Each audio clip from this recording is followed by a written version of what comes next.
The carriage wheel stopped hard against the gravel, and Duke Julian Ashford stepped down with a face carved from cold patience. He had not come for tea. He had not come for pleasantries. He had come to take back what was owed to him, down to the last coin, down to the last brick if it came to that. The Whitmore estate had ignored his letters for months, and now his lawyer had run out of words. Julian would use his own. He knocked once. The door opened before his knuckles even fell a second time, and standing there was a young woman with tired eyes and a spine so straight it looked like she had never once allowed herself to bend. Her name was Eleanor Hartley, though he did not know that yet. She wore a plain grey dress, patched at the sleeve, and behind her, through the gap in the door, he could see two small children peering out with the particular fear of people who have learned to expect bad news. "I am here on behalf of my solicitor," Julian said. "Regarding the debt owed by the late Lord Whitmore." Eleanor did not flinch. "My father is dead. There is very little left of what he owed. Then I will see for myself what little remains." She stepped aside, not because she wanted to, but because refusing a duke standing on her doorstep would solve nothing. The house behind her was cold, the fires low to save on wood, the furniture sparse where pieces had clearly been sold. Julian noticed all of it in the first few seconds, the way a man who deals in debt always notices absence before he notices anything else. "You run this house alone?" he asked, unable to keep the question from slipping out. "I run what is left of it," Eleanor answered. "My mother passed 3 years ago. My father followed this winter. There is no one else." Julian looked past her again, at the two children clutching the staircase railing, a boy no older than 8 and a girl who could not have been more than 6. Something in his chest tightened, though he refused to name what it was. He had come to collect. He reminded himself of that. Sentiment was not a currency he accepted from strangers, and he would not begin accepting it now, no matter how steady her voice sounded or how unafraid her eyes remained. "I will need to see the ledgers," he said. "Tonight, if they exist." "They exist," Eleanor said. "I have kept them myself since my father grew too ill to hold a pen." That surprised him, though he did not show it. Most daughters of failing estates knew nothing of numbers, content to let stewards and solicitors handle what they considered beneath them. Eleanor spoke of ledgers the way a merchant might, plainly, without shame. She led him into a small study where a single lamp burned low. The desk was neat despite the state of the rest of the house, paper stacked in careful order, ink still fresh in places where she had clearly been working before his arrival. Julian sat without being asked and began turning pages, expecting confusion, expecting excuses. Instead he found columns that made sense, debts listed honestly, income accounted for down to the smallest sale of X or O. "You did this," he said, not quite a question. "I did what needed doing," Eleanor replied, standing near the door with her hands folded, as though bracing for judgment. He looked up at her properly then, really looked, past the plain dress and the tired shadows beneath her eyes. There was something unshakable in her, something that unsettled him more than any argument or excuse could have. He had expected pity to bend her, or fear to break her. Instead she stood there offering him facts, refusing to grovel, refusing to pretend the situation was anything other than what it was. "The amount owed is substantial," Julian said, testing her. "I know precisely how substantial it is," Eleanor said. "I have known for months. I did not need you to travel here to remind me." The words were not disrespectful, only honest, and Julian found himself, for the first time in longer than he could remember, without a ready response. He closed the ledger slowly. "I will require lodging for the night," he said. "I intend to review this further before I decide how to proceed." Eleanor hesitated, glancing briefly toward the staircase where her siblings still watched. "We have little to offer a man of your standing." "I did not come for comfort," Julian said. "I came for the truth of what is owed. If your books are as honest as they appear, that is all I require tonight." She nodded once, and something passed over her face that he could not quite name. Relief, perhaps, or simply exhaustion finally allowed to show. She turned to lead him toward the guest room that had not been used in years, and as she walked ahead of him down the dim hallway, candle in hand, Julian found his eyes lingering longer than they should have. He told himself it was only curiosity. A duke did not concern himself with the daughters of ruined lords, not beyond the numbers they owed him. Yet as the candlelight flickered across her face, catching the quiet steadiness in her expression, he felt the first crack in a resolve he had believed unbreakable. Tomorrow, he told himself, he would finish what he came to do. Tonight, he would simply watch, and wait, and try to understand why the sight of an innocent girl standing her ground against the duke had unsettled him more than any battle of numbers ever could. Morning came with a thin grey light through the curtains, and Julian was already awake before the household stirred. He had spent half the night reading through the ledgers a second time, searching for the mistake he was certain must exist somewhere in those neat columns. He found none. Every shilling was accounted for. Every sale, every debt payment, every small sacrifice was written in a hand that never wavered, even when the numbers themselves told a story of desperation. He found Eleanor in the kitchen before sunrise, already awake, already working. She was kneading dough with quick, practiced hands, her sleeves pushed up despite the cold, a fire barely alive in the hearth beside her. She did not hear him at first, and for a moment he simply watched her, this woman who ran an entire household on scraps of flour and stubborn will. "You rise early," he said, and she startled, turning quickly, flour dusting her cheek. "There is bread to bake and children to feed," she said. "The house does not run itself, Your Grace." "No," he agreed. "It seems it runs on you alone." Eleanor wiped her hands on her apron, some of her earlier composure returning. "Have you finished with the ledgers?" "I have read them twice," Julian said. "I find no fault in them." "Then you know exactly how little there is left to take." He studied her for a long moment, weighing the proposal that had formed in his mind sometime during the night, though he was not entirely certain where it had come from or why it felt so urgent to speak it aloud. "I have a proposal," he said finally. "One that may serve us both." Eleanor's eyes narrowed slightly, wary in the way of someone who had learned that proposals from powerful men rarely serve the weaker party. "Go on." "I would delay collection of the debt," Julian said. "For a period of 3 months. During that time, you will continue to manage this estate, but under my oversight. I will send funds where needed, and in exchange, I will observe whether this house can be made profitable again, or whether it is beyond saving. And if it is beyond saving, then the debt stands as it always has, and I take what is owed." Eleanor considered this, her jaw tight, her eyes searching his face for the trick she was certain must be hidden somewhere in his words. "Why would you offer this? You could take everything today and be done with it." Julian did not have a full answer, not one he was willing to speak aloud. He gave her the closest truth he could manage instead. "Because I have never seen a ledger kept as honestly as yours, not by a steward, not by a solicitor, and certainly not by a lord. It would be a waste to destroy something built with that kind of care without first testing whether it can stand." She studied him a moment longer, then nodded slowly. 3 months, she said. "And you will not interfere with how I choose to manage things, so long as the results speak for themselves." "Agreed," Julian said, surprising himself with how easily the word left him. Over the following days, Julian found reasons to remain longer than he had planned, reasons that had less to do with ledgers and more to do with the woman who kept them. He watched Eleanor negotiate with tenants who owed rent, offering fair terms instead of harsh threats, and somehow earning more loyalty from them than fear ever could have. He watched her teach her younger siblings their letters in the evenings, her patience never fraying even when the boy, Peter, grew frustrated and the girl, Lucy, grew sleepy and stubborn. He found himself drawn into small conversations that stretched longer than either of them intended. One evening, as she sorted through a basket of mending by the fire, he asked her about her father, and she spoke of him with a complicated tenderness, love mixed with quiet frustration at the debts he had left behind. "He was not a cruel man," Eleanor said. "Only foolish with money, and too proud to ask for help until it was too late. And you never resented him for it." "Often," she admitted. "But resentment does not feed children or pay tenants. So I set it aside and did what needed doing instead."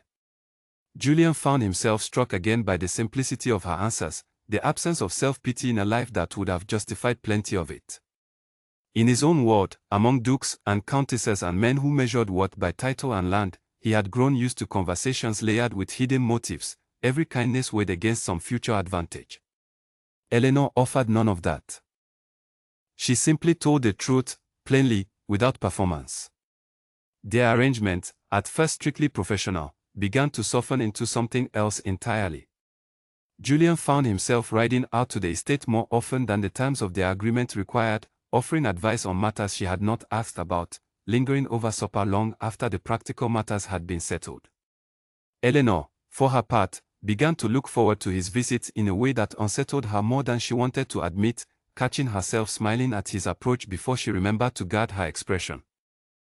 One afternoon, as they walked the boundary of the estate together, discussing which fields might be leased to bring in extra income, Julian stopped suddenly and turned to her. "You could have refused my proposal," he said. "You could have insisted on independence, no matter the cost." "I considered it," Eleanor admitted. "But pride does not keep children warm in winter, Your Grace." "Julian," he said quietly. "When we are alone, you may call me Julian." The offer hung in the air between them, simple in its words but heavy in its meaning. Eleanor looked at him for a long moment, weighing what such familiarity might cost her, what rumors it might invite if anyone learned of it. But there was no one watching now, only fields stretching toward the horizon and the quiet understanding growing steadily between two people who had begun as debtor and creditor and were becoming something far more complicated. "Julian," she said finally, testing the name, and something in his chest eased at the sound of it from her lips. They continued walking, the conversation drifting from estate matters to smaller things, childhood memories, favorite books, the small joys that had survived even in a life as difficult as hers. Julian found himself speaking more freely than he had in years, admitting things about his own life he rarely shared, the loneliness of a title that demanded constant performance, the exhaustion of being surrounded by people who wanted something from him at every turn. "You do not want anything from me," he said suddenly, realizing it as he spoke. "Beyond fairness. You have never once asked me for more than what was agreed." Eleanor looked at him, surprised by the observation. "Should I have?" "No," Julian said. "It is precisely why I find myself here more often than I intend to be." The words settled between them, unspoken feelings beginning to take a shape neither of them was fully ready to name. As they turned back toward the house, the sun beginning to lower behind the hills, Julian understood with sudden clarity that whatever he had come to collect from this estate, he was leaving with something far more valuable than any debt could measure, and far more dangerous to his carefully guarded heart. The weeks that followed brought a rhythm neither Julian nor Eleanor had expected to fall into so easily. His visits, once tied strictly to matters of the estate, became something both of them anticipated without saying so aloud. He arrived with reports on grain prices and left having spent an hour listening to Lucy recite her letters, or helping Peter mend a broken toy, small moments that had nothing to do with debt or ledgers and everything to do with a life he had not known he was missing. Eleanor noticed the change in herself first. She began paying closer attention to her appearance on the mornings she expected him, then chastised herself for the vanity of it, reminding herself sharply of the difference between his word and hers. A duke did not marry the daughter of a ruined lord. A duke did not linger in kitchens smelling of flour and wood smoke for any reason beyond curiosity, and curiosity, she knew, always faded eventually. But Julian did not fade.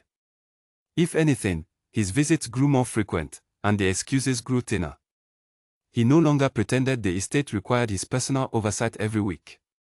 He simply arrived, and Eleanor, against every warning she gave herself, welcomed him each time with less effort spent hiding her relief at the sight of his carriage on the road. It was inevitable, perhaps, that others would notice. The first whisper came from a neighboring estate, carried by a maid who had seen the Duke's carriage far too often on a road leading to nowhere important. The whisper reached a cousin of Julian's, a man named Gerald Ashford, who had long assumed himself next in line should Julian remain unmarried, and who viewed any attachment to a woman of no fortune as a direct threat to his own quiet ambitions. Gerald arrived at Julian's townhouse unannounced one evening, his expression carefully arranged into concern rather than the calculation that truly drove him. "There are rumors," Gerald said, settling into a chair without invitation. "About your visits to the Whitmore estate. About the daughter." "There is nothing improper in overseeing a debt," Julian said, though even to his own ears the words sounded thinner than they once had. A date does not require a duke's personal attention every week, Gerard said. People are beginning to speak of it, Julian. Your standing in society is not so unshakable that you can afford careless attachments. I have made no attachment, Julian said, though the denial felt hollow even as he spoke it. Gerard studied him a moment longer, then let the matter rest, satisfied he had planted the seed he intended. But the conversation lingered in Julian's mind long after his cousin had gone, and for the first time since his arrangement with Eleanor began, he found himself questioning what exactly he was doing, and where it might lead if he did not carefully guard his steps. Back at the estate, Eleanor had her own reckoning to face. A letter arrived from a distant aunt, one who had shown little interest in the family's fortunes until now, warning Eleanor plainly that a duke's attention toward an unmarried woman of her circumstances would only end in scandal or heartbreak, and likely both. The aunt's words were harsh, but Eleanor could not entirely dismiss them, not when her own fears echoed the same warning every time she caught herself hoping for more than the arrangement allowed. She resolved, after reading the letter twice, to guard herself more carefully. When Julian arrived the following week, she greeted him with a formality she had not used in some time, answering his questions about the estate with careful brevity, avoiding the easy conversations that had grown between them. Julian noticed immediately. "Have I done something to offend you?" he asked, after her third clipped response in as many minutes. "No," Eleanor said. "I simply think it's wise that we remember the nature of our arrangement." "And what nature is that?" "Business," Eleanor said, though the word felt like a betrayal of everything that had grown between them over the past weeks. "You are here to assess a debt, Your Grace. Nothing more." Julian's expression shifted, something like hurt crossing his features before he mastered it back into careful neutrality. "I see," he said quietly. "Then let us proceed with business." The conversation that followed was tilted, both of them speaking past the real matter at hand, each too proud or too frightened to name what had shifted between them and why. Julian left earlier than usual that evening, and Eleanor stood at the door watching his carriage disappear down the long drive, wondering if she had just protected herself or simply thrown away something rare before it had the chance to become anything at all. The distance between them lasted nearly 2 weeks, filled with polite letters about estate matters and nothing more. Eleanor threw herself into work, determined to prove that whatever had softened in her heart could be hardened again through sheer effort. She oversaw the harvest personally, negotiated new terms with tenants, and stayed awake late into the night balancing figures that no longer needed her attention, simply to avoid thoughts that arrived the moment she allowed herself stillness. Julian, meanwhile, found himself attending society gatherings he had long avoided, dancing with women his cousin and mother approved of, all of them polished and proper and utterly forgettable. He compared each conversation, without meaning to, against the easy honesty he had shared with Eleanor, and found every comparison wanting. A countess spoke of fashion and gossip. Eleanor had spoken of tenant welfare and her siblings' education. A viscountess flattered him with practiced charm. Eleanor had challenged him plainly, refusing flattery entirely. It was at one such gathering that Gerard approached him again, this time with a proposal dressed as friendly advice. "Lady Constance has expressed interest in you," Gerard said. "Her family is well connected, her dowry substantial. It would silence any lingering rumors about your recent distractions." Julian said nothing, watching Lady Constance across the room as she laughed at something clearly unfunny, her eyes flicking toward him with calculated interest. He felt nothing looking at her, no warmth, no ease, nothing like what settled in his chest whenever Eleanor spoke of her siblings or defended her father's memory with quiet loyalty despite his failures. "I will consider it," Julian said, though even as the words left him, he knew they were empty. That night, unable to sleep, he found himself drafting a letter to Eleanor, then discarding it, then drafting another. He wanted to explain the distance, to apologize for whatever had gone unspoken between them, but every attempt felt inadequate against the weight of what he actually wanted to say. Finally, near dawn, he gave up on letters entirely and ordered his carriage prepared. He arrived at the Whitmore estate just as the sun was rising, finding Eleanor already awake, standing in the garden with a basket of herbs at her feet, her expression unreadable as she watched him approach. "You are early," she said, echoing words she had spoken to him weeks before, on the first morning he had found her in the kitchen at dawn. "I could not stay away any longer," Julian admitted, the honesty surprising even himself. I have tried, these past 2 weeks, to convince myself this was only business. I have failed entirely. Eleanor's composure wavered, the careful distance she had built cracking slightly at his words. Julian, you know what people will say. What they already say. I know, he said. And I find, to my own great surprise, that I no longer care as much as I believe I should. The words hung between them in the cool morning air, honest and unguarded in a way neither of them had allowed themselves before. Eleanor set down her basket and studied his face, searching for the doubt or hesitation she expected to find and finding, instead, only steady certainty. This will not be simple, she said quietly. Your family will object. Society will object louder still. I am aware, Julian said. But I find I would rather face their objections than continue pretending indifference toward you, Eleanor. It has cost me more than I expected, these past 2 weeks of silence. For the first time since his arrival that morning, Eleanor allowed herself a small, uncertain smile, one that suggested the walls she had built so carefully were not nearly as sturdy as she had hoped. But even as hope flickered between them, neither could yet know how quickly the fragile piece they had found would be tested, or how far Julian's family would go to earn it before it could fully begin. Word of Julian's early morning visit to the Whitmore estate reached Gerald faster than either Julian or Eleanor could have anticipated. A stable hand, eager for coin, had mentioned the Duke's unusual arrival at dawn to a passing merchant, who mentioned it to another, until the story traveled through several careless mouths and landed, twisted and exaggerated, at Gerald's door within a matter of days. Gerald wasted no time. He understood that whispers alone had failed to separate Julian from this attachment, and something stronger would be required. He began, quietly and carefully, constructing a version of events designed to do the most damage with the least effort. Within a fortnight, the story circulating through society bore only a passing resemblance to the truth. It was said that Eleanor Hartley had lured the Duke to her family's crumbling estate specifically to seduce him into forgiving her father's debts. It was said she had orchestrated secret meetings, manipulated his sympathy, and now intended to trap him into marriage before he came to his senses.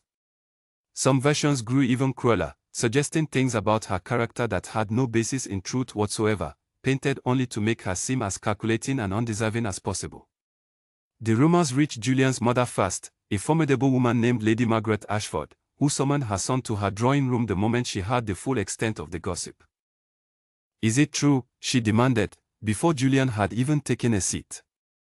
Have you truly been seen at that girl's estate at all hours, behaving as though she were already your wife? The stories have been exaggerated beyond recognition, Julian said carefully. I have visited to oversee a debt owed to me. Nothing improper has occurred. Improper or not, the damage is done, Lady Margaret said sharply. Do you understand what this means for our family standing? For your sister's prospects. A duke does not entangle himself with the ruined daughter of a debtor lord, whatever her personal virtues may be. People are already speaking of nothing else at every gathering I attend. Julian felt his jaw tighten, frustration rising at the unfairness of it all, the way Eleanor's honest character was being twisted into something ugly by people who had never even met her. The rumors are false, mother. Eleanor has asked me for nothing. She has manipulated no one. Whether they are false matters little once they have spread this far, Lady Margaret said, her voice softening slightly, though her resolve did not. I am not asking you to believe the worst of her, Julian. I am telling you that belief has little to do with survival in our world. Perception is often all that matters. The conversation left Julian shaken in ways he had not expected, torn between the truth he knew and the reality of consequences his mother described with such certainty.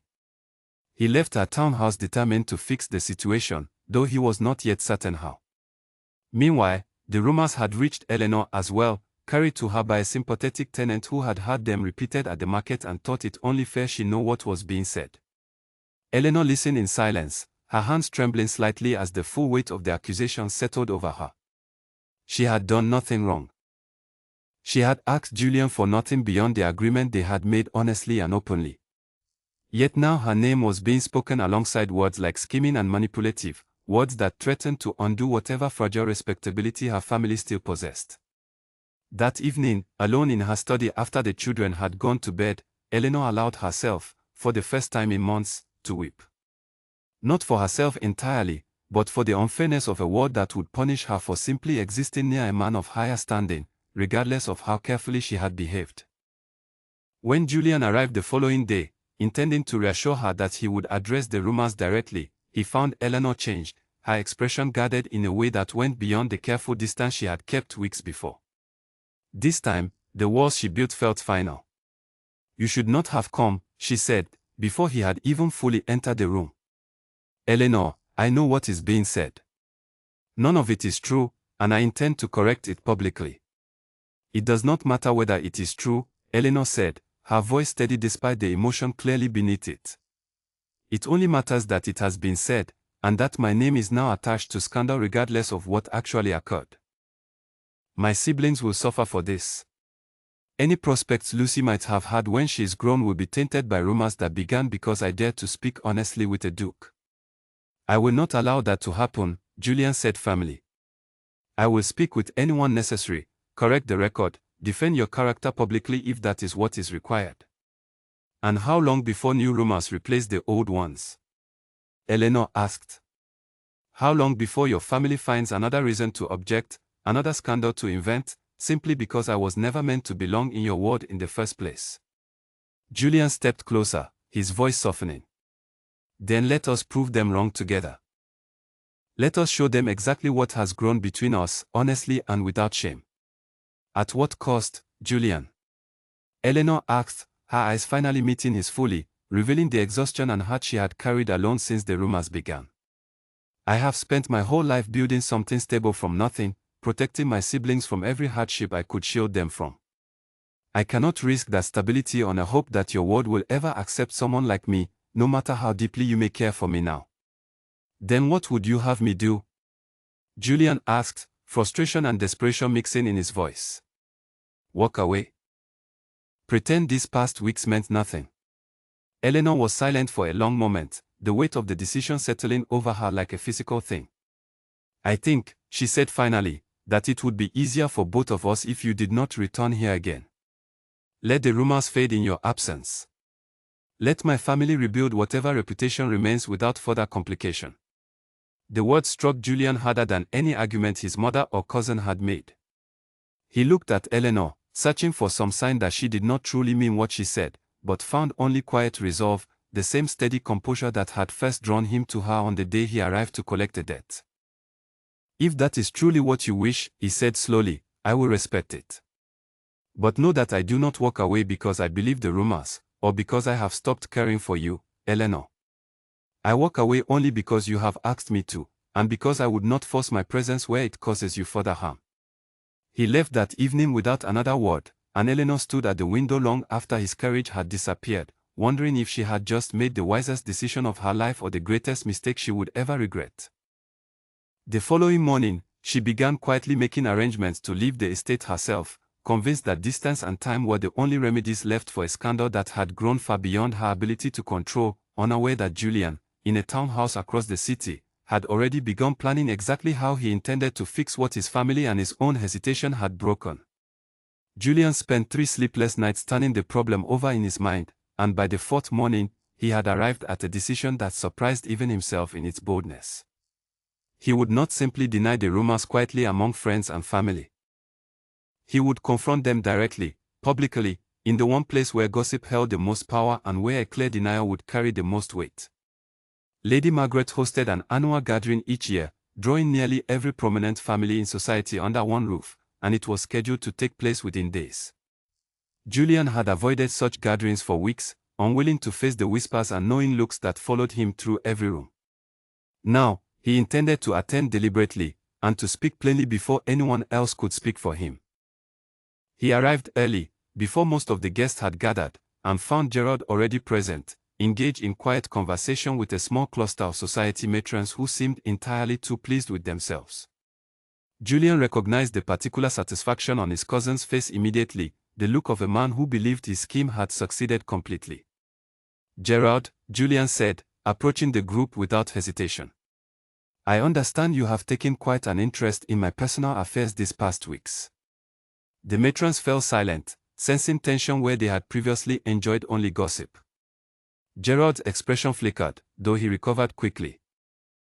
Only concern for the family's reputation, Julian. Nothing more.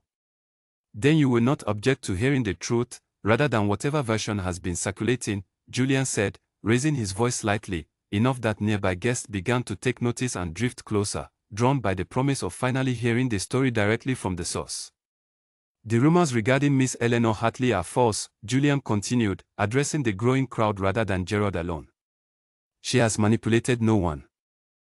She has sought nothing from me beyond the terms of a fair arrangement regarding her father's death, an arrangement she honored with more honesty and diligence than I have witnessed from men of considerably higher standing. If anyone here believes otherwise, I invite them to examine the ledgers themselves, for they will find nothing but careful, honest management of an estate left in ruin through no fault of her own. Murmurs spread through the gathering crowd, some skeptical, others clearly reconsidering what they had previously accepted as fact.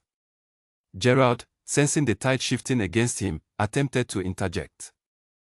Julian, surely you do not intend to defend her reputation at the cost of your own standing, and by extension, the standing of this entire family. My standing, Julian said firmly, has never depended on cruelty toward an innocent woman who has done nothing but survive circumstances she did not create. If defending her cost me standing among people who would rather believe convenient lies than honest truth, then it is a cost I am willing to bear entirely. The room fell into a heavier silence, and Julian noticed his mother standing near the entrance, having arrived in time to hear his final words. The eyes met across the room, and for a long moment, neither moved.